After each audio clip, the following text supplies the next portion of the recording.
The humble beginnings on Cinder. It all began in a cloud of dust and ash. The earliest Olympic tracks, like those in the early 20th century, were made of cinder, a gritty, coal byproduct that punished runners as much as it tested them. Athletes had to battle the surface as much as their opponents, their spikes digging into the soft earth with every stride. Rain turned the cinder into mud. Heat turned it into a loose mess of gravel. Still, legends like Jesse Owens and Emil Zutopek carved their names into history on these primitive surfaces. Cinder was far from perfect, but it represented the spirit of the times, raw, resilient, and unrefined. Every grain of ash beneath a runner's feet told a story of endurance. Those who ran on Cinder didn't just train for speed, they trained for survival. But before we dive in, make sure to smash that like button and subscribe to the channel so you never miss out on our upcoming videos. Now let's get started. A slow shift toward progress. By the 1950s and 60s, cinder tracks were showing their age. As competition grew fiercer and times edged lower, the limitations of the surface became impossible to ignore. The infamous 1960 Rome Olympics became a turning point. Athletes faced grueling conditions with dust clouds impairing visibility and footing. Coaches, athletes, and scientists began to ask the same question: is there a better way? The answer came, slowly but surely, through experimentation. Natural grass and clay saw short-lived trials, but they couldn't handle the wear and tear of international competition. What the world needed was a surface that was consistent, durable, and most importantly, fast.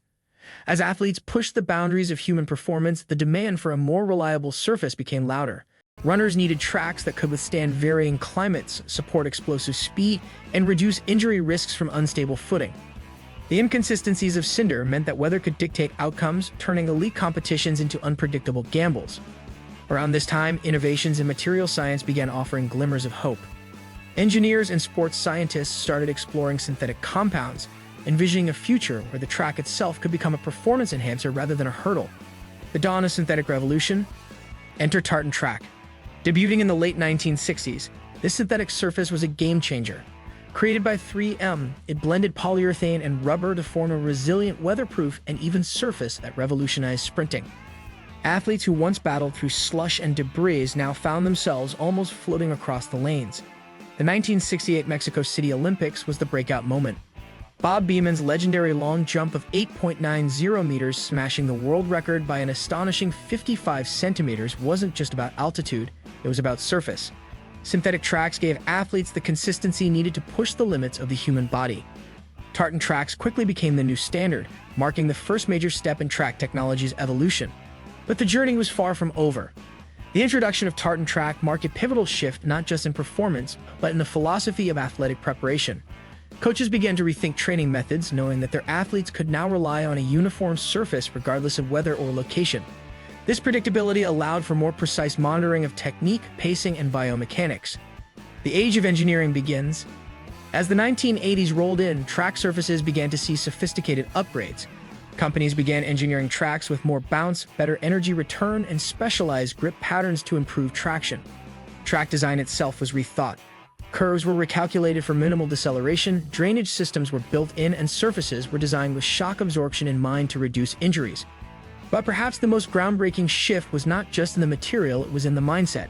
Speed was no longer left to raw talent and training alone. Every detail, from lane thickness to rebound coefficient, began to matter. Speed was becoming a science. Enter Mondo, precision perfected. In the modern era of sprinting, one name stands above the rest: Mondo.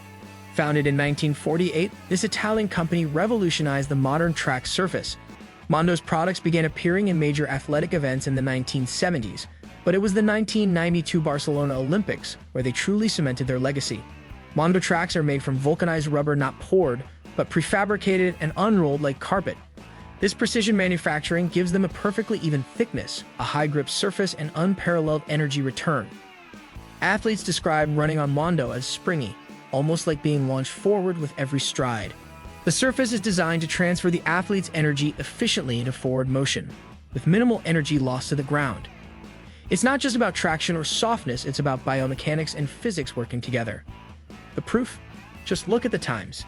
Usain Bolt's jaw-dropping 9.58 seconds in the 100 meters at the 2009 World Championships in Berlin was run on a Mondo surface. So were many of the other world records that still stand today. Speed in the tech arms race. But track surfaces are just one part of the story. As they evolved, so did everything else around them, starting with the footwear. Modern sprint spikes are marvels of engineering, weighing mere grams, built with carbon plates and shaped to optimize force application and stride frequency. Biomechanical analysis tools, wind tunnel testing, and motion capture have all contributed to squeezing out every millisecond. Training regimens have become more scientific, tailored to an athlete's unique physiology. Nutrition is no longer just about calories, it's a carefully calibrated system of performance enhancement. Still, without the surface to match, all these upgrades would be running in place. Mondo tracks have become the silent partner in nearly every sprinting milestone in the last 30 years. Olympic gold to high school dreams. Mondo's influence is not limited to Olympic stadiums. These tracks have now made their way into universities, high schools, and training centers across the globe. As access improves, so does performance even at grassroots levels. Young athletes today are running faster times in their teens than many Olympians did decades ago. And while raw talent and training are central, the fast surfaces beneath their feet are accelerating that progress. It's not just about breaking records anymore. It's about breaking barriers: economic, geographic, and generational. The psychological edge of speed. There's also a mental side to running on modern surfaces. Confidence. Athletes describe a psychological boost when stepping onto a Mondo track. The surface becomes more than just ground, it's a stage, a launch pad, a promise. When athletes know the surface won't betray them, they run freer, more aggressively, more fearlessly. This psychological element has changed the dynamics of competition. Runners who might have once held back due to uncertain footing now attack the finish line with unrestrained force. What's next? Smart tracks and beyond. As we look to the future, the evolution is far from over. Smart tracks are already in development, surfaces embedded with sensors to analyze stride patterns, ground contact time, and force application in real time. Imagine a track that gives instant feedback to athletes and coaches, improving performance lap by lap. Some concepts include adjustable surfaces that can soften or stiffen based on training or racing needs. Others explore nanomaterials that adjust elasticity in different weather conditions. The track itself could become a coach, a lab, and a performance enhancer. Even environmental concerns are being addressed. Eco-friendly materials and recycling methods are now part of track manufacturing, aligning with a more sustainable vision of global athletics. Evolution beyond the track. This century-long journey isn't just about tracks, it reflects the broader arc of human innovation. From dirt paths to engineered marvels, the story of track evolution mirrors our relentless pursuit of excellence. Each grain of cinder, each bolt of synthetic rubber, and each record broken tells a story of how far we've come and how much faster we can still go. Athletes will always be the heart of the sport, but the ground beneath them quite literally shapes their journey. The evolution of the track is the evolution of speed, and it's still accelerating. Final lap, from dust to dominance. Think back to those early days, cinder in the air, mud on the spikes, and raw determination in the hearts of runners. Compare it to today's sleek Mondo surfaces, where milliseconds are sliced off in pursuit of greatness.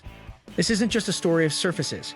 It's a story of what happens when science, sport, and spirit collide. A century ago, a track was just a path. Today, it's a tool, a partner, and a crucial factor in world record performances. Speed has evolved, and it's not slowing down anytime soon. If you found this journey through a century of speed evolution fascinating, don't forget to like, subscribe, and share with your fellow sports and science lovers. Got thoughts on the next big leap in track technology? Drop your ideas in the comments. We'd love to hear what you think the future of speed will look like.